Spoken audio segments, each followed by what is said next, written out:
Olá, turma. Espero que todos estejam bem. Meu nome é Lourdes, né? Professora de filosofia, tá? Tivemos uma aula, né? Máximo duas aí, e aconteceu a pandemia, né? Mas enfim, vamos lá. Nesse primeiro semestre, o que foi trabalhado em filosofia? Basicamente o capítulo 1, né? Que pega ali os tópicos filosofia de vida, filosofia do especialista. É possível definir a filosofia? Para que serve filosofia? Foi trabalhado também um texto do Desidério Murcho, também um filósofo muito importante. Trabalhamos também o capítulo 9, né? E continuamos no capítulo 9, que seria a parte da teoria do conhecimento, né? Mais precisamente ali os sofistas, né? Claro, pré-socrático, o surgimento da filosofia, né? Como eu já dei a primeira aula que foi sobre isso no presencial, né? Sócrates e Platão, ok? Então, nem todos esses daqui eu fiz uma avaliação, tá? Mas eu vou tentar explicar um pouco sobre esses tópicos, né? Vou fazer uma revisão geral, beleza? Então, a gente pode dizer o quê? Que a filosofia, ela nasce lá no século IV, né? Na Grécia Antiga, e ela surge através de um grupo de pessoas que a gente chama de pré-socráticos, ou ainda os naturalistas, ou ainda os filósofos da física, da natureza, certo? Tá bom, professora, mas por quê? Enfim, quando a gente fala sobre o surgimento, a gente está dizendo que tinha algo antes daquilo ali. Então, o que tinha antes da filosofia seriam os mitos, né? Explicações mitológicas, deuses, né? Eles eram politeístas, a gente está trabalhando lá da parte da Grécia Antiga, tá, gente? Então, a filosofia surge aí, né? Nessa ruptura, né? Com o pensamento mítico para o pensamento racional, certo? Então, começa com os pré-socráticos, por quê? Porque eles já não queriam mais saber dessas explicações mitológicas que eles tinham. Por exemplo, o deus Thor que balança lá o seu martelo e acaba tendo chuva, trovoada, enfim. Eles não queriam saber desses tipos de explicação, que não tinham fundamento, entre aspas. Eles queriam questionar, ok? E aí, esse grupo de pré-socráticos, cada um deles, enfim, temos Tales, Pitágoras e por aí vai, eles estavam em busca de um elemento, tá? Que a gente chama de arqué, fundamental aprender esse conceito. Arqué significa elemento, tá, gente? É um elemento primordial que dá origem a tudo que existe no universo, beleza? A filosofia, então, surge aí, né? Com esses pré-socráticos. A gente pode dizer que a filosofia, então, surge do questionamento, né? Do questionar o que é óbvio, muitas vezes, beleza? Então, num panorama geral, a filosofia, né, de vida e a filosofia do especialista, que eu vou explicar agora, lá da página 13, ela especifica muito, né, o que seria a filosofia de vida, o que seria a filosofia do especialista, né? Então, assim, vou pegar um resumo, mas para vocês entenderem, né? E vou explicar também a atividade avaliativa, beleza? Dessa primeira atividade que eu coloquei aqui, vocês terão que pensar em um tema, qualquer um, e relacionar ele com a filosofia, certo? Após, vocês deverão escrever um texto de apresentação ao tema, um texto bem estruturado, enfim. Deverá ser inserido no texto as seguintes respostas. O que significa o conceito, o tema escolhido para você? Qual o motivo que te levou a escolher esse tema? Na minha opinião, né, na sua opinião, que relação há com a filosofia? Existe algum filósofo que trabalhou esse assunto? Então, eu vou dar um exemplo para vocês. Eu escolhi o conceito ética. Para mim, né, o que seria ética? Né? Vou escrever, certo? Qual o motivo que escolhi esse tema? Escolhi esse tema porque, imagina, né, uma sociedade sem ética seria tudo desorganizado, certo? Na minha opinião, que relação há com a filosofia? Muita. A filosofia não é o questionar, né? A ética não diz respeito às minhas ações dentro da sociedade? Então, né, vou questionar, será que isso que eu estou fazendo é correto? Será que não é correto? Enfim, existe algum filósofo que trabalhou esse assunto? Sim, né? Desde Aristóteles, os próprios pré-socráticos também já falaram um pouco sobre a ética, até, enfim, Kant, né? Outros filósofos aí mais atuais, certo? É esse tipo de texto que eu quero que vocês escrevam. Gente, o tema é de vocês, certo? É livre, livre. Eu quero um texto legal, um texto bem elaborado, né? Com começo, meio e fim. E aí, essa é uma atividade. A segunda atividade, que seria da filosofia de vida e filosofia do especialista, que vocês estão visualizando, eu cobrei uma nota, né? Então, a gente vai fazer a recuperação dessa nota, beleza? Depois eu pulo para os outros temas. O capítulo 1, filosofia de vida e filosofia do especialista, tópico 1, página 13, quem não tem o livro, eu coloquei o texto aqui, beleza? Então, basicamente falando, a filosofia de vida diz respeito àquelas questões filosóficas que fazem parte do nosso cotidiano, né? Por exemplo, uma decisão que a gente toma, né? Vamos lá, como votar em um candidato, né? Trocar de emprego, praticar algum esporte, ir a um teatro, né? Então, essas escolhas pressupõem valores que nos orientam, né? Valores no sentido individual mesmo, tá, gente? E ainda quando não temos muita clareza a respeito deles. Então, quando a gente para refletir sobre o que é melhor para a nossa vida, a gente está fazendo um exercício filosófico, tá?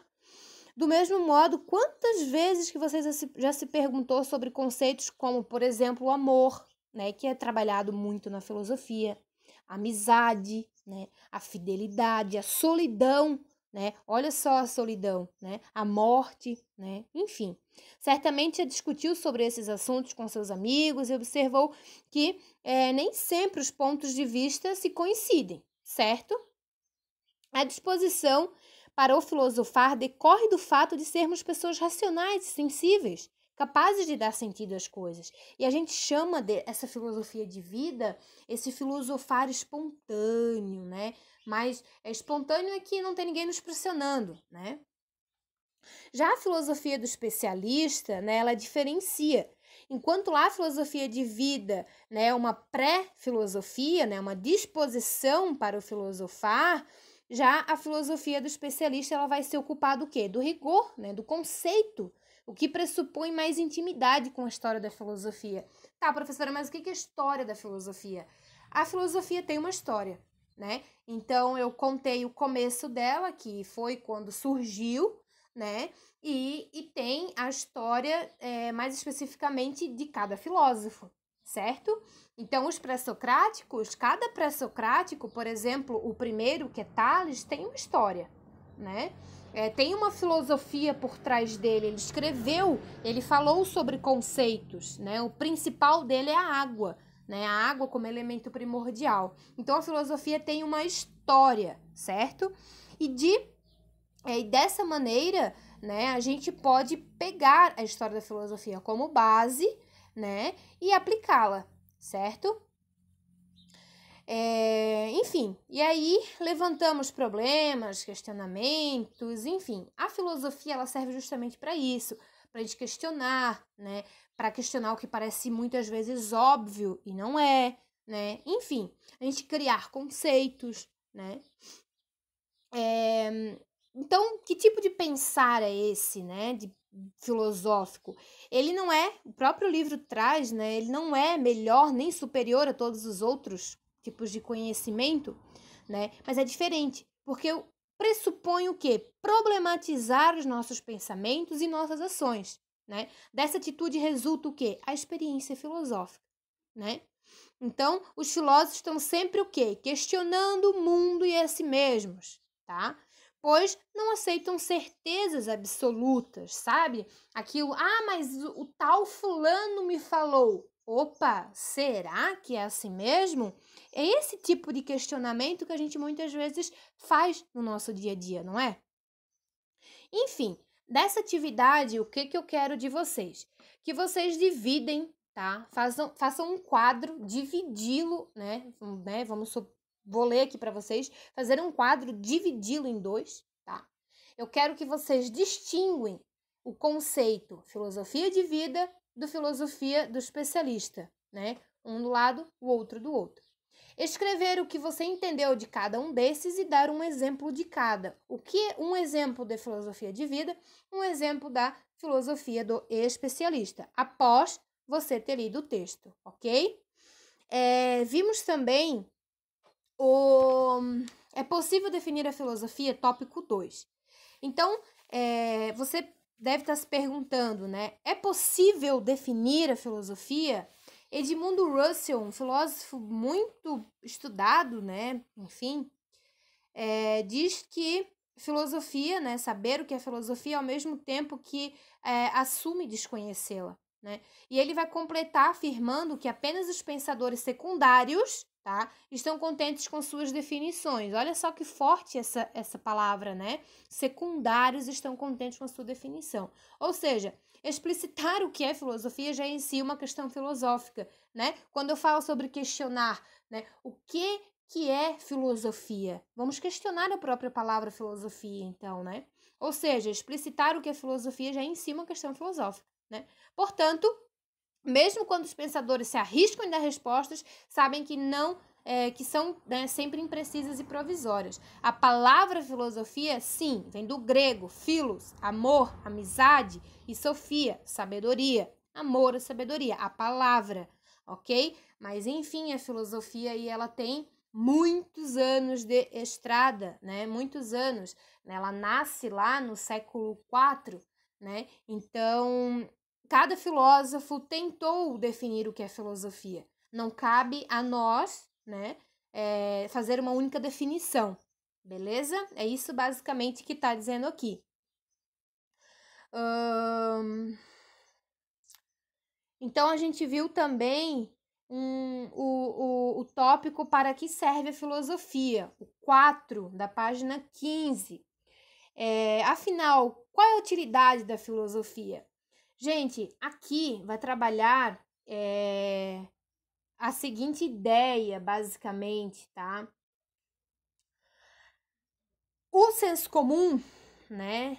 Aqui está dizendo, aplaude a pesquisa científica que visa a cura do câncer, da AIDS, a matemática no ensino médio ser importante pela exigência no vestibular, a formação técnica do advogado, do engenheiro, do fisioterapeuta, né? É reconhecida por preparar, enfim, né? Mas diante disso, não é raro alguém indagar, né?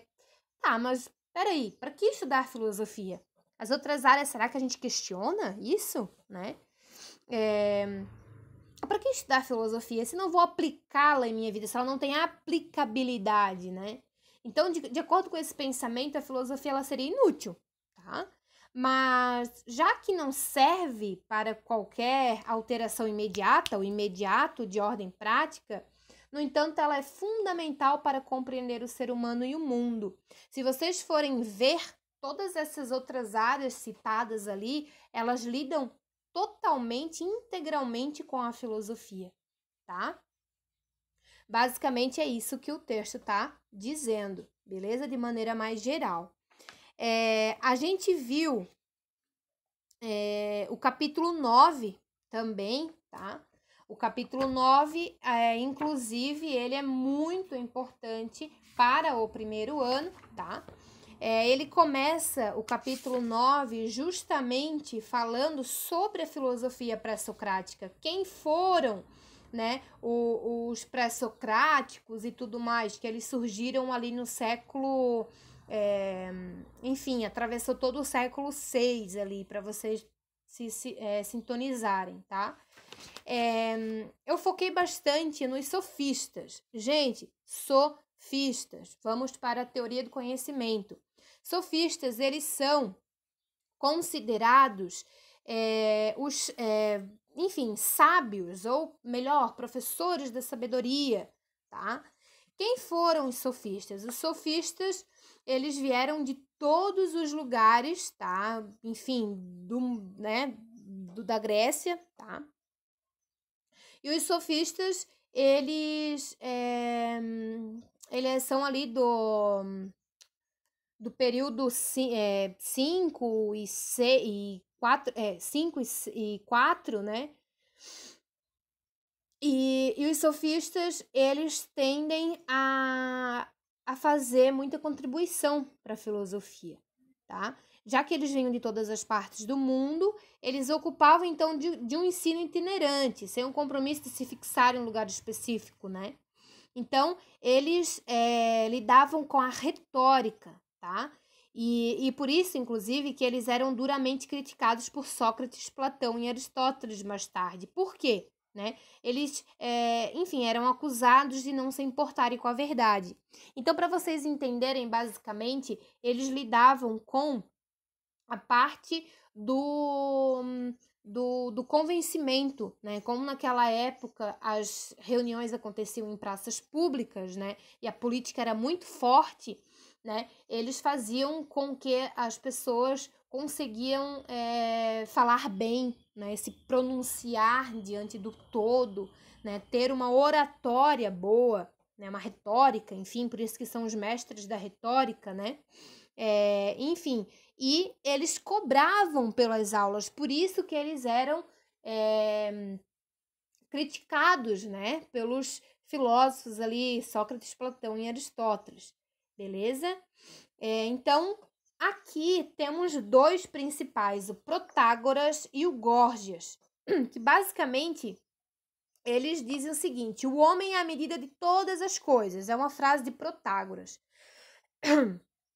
O que seria essa, o que significa essa palavra, né? É que a gente tem um relativismo, tudo é relativo, tá? Então, eles não estavam preocupados com a verdade, tá? Eles estavam preocupados em o povo, enfim, falar bem, né? E, claro, ganhar o dinheirinho deles, certo?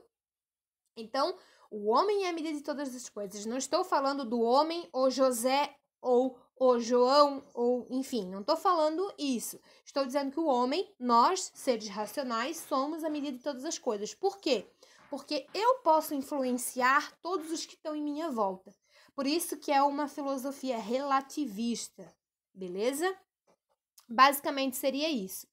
Sócrates, a gente também chegou a ver. O tópico 4, Sócrates, importante filósofo clássico, tá? E para vocês entenderem, basicamente Sócrates tem dois caminhos que ele segue no método dele, tá, gente? Então, primeiro de tudo, né, a gente faz assim: Sócrates, Platão e Aristóteles, os três filósofos mais trabalhados aqui no primeiro ano, certo? Então, os sofistas, eles estão aqui nesse período já de Sócrates, tanto é que Sócrates critica já os sofistas, tá? Então, Sócrates, o método dele tem a ironia e a maiêutica. O que é a ironia e a maiêutica, né? A ironia, que vem do termo perguntar fingindo ignorar, não para simplesmente, né, enfim, ironizar, vocês estão entendendo? É uma frase destrutiva, né? Ou seja, diante do oponente que se diz conhecer de um determinado assunto, Sócrates ele vai afirmar inicialmente nada saber, né? Com perguntas, tá? É isso que seria a ironia. A maiêutica, muito importante aqui, do grego significa parto, tá?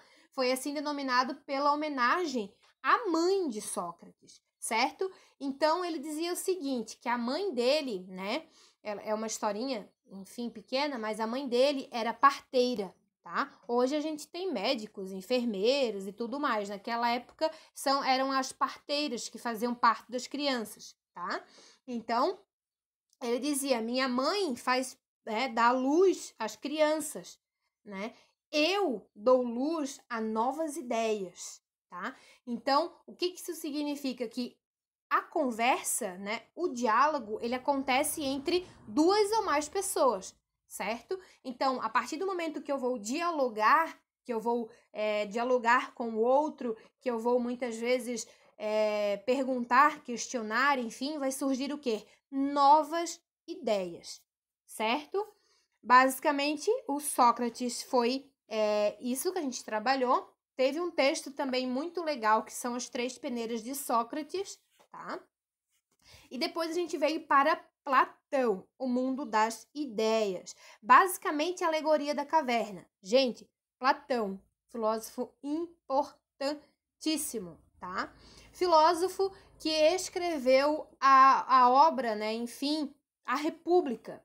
Na República está escrito o mito, né? A alegoria, enfim, da caverna. A alegoria da caverna, basicamente, seria o seguinte. Vamos lá. Pensem vocês, desde pequenininhos, acorrentados, tá? Em uma caverna, né? Visualizando apenas o escuro, né? Ou melhor, escuro e algumas sombras, tá? Então, Platão, Sócrates escreve esse mito, né? E ele diz assim, que em determinado momento, dessas pessoas que ali estavam acorrentadas, ela sai e vai para fora, né? E lá fora visualiza o mundo tal como ele é, sem sombras, tá? Então, resumidamente, ali na página 108, o tópico 5, está trabalhando o mundo das ideias. O que seria o mundo das ideias? Ele vai dividir, certo? Esse pessoal que está lá, que vê apenas as sombras, né? E não a verdade tal como ela é, né? Esse mundo é o mundo sensível, tá? É o mundo sensível, o mundo da doxa, ou melhor, da opinião, tá? E o mundo lá fora, o mundo tal como ele é o mundo que ele vai chamar, né? Enfim, não mais o sensível, mas sim o mundo do mundo inteligível, da ciência, enfim, tá? Ou seja, o conhecimento da razão, conhecimento filosófico, certo? Então, por exemplo, quando alguém nos diz alguma coisa, né, e não é verdade, né, a gente acredita naquilo ali sem procurar a verdade, tá? E temos muito disso, assim, então vocês podem conhecer também essa ilustração, essa história como a caverna de Platão, ok? Basicamente seria isso, gente. Se tiverem dúvidas, vocês podem estar me procurando.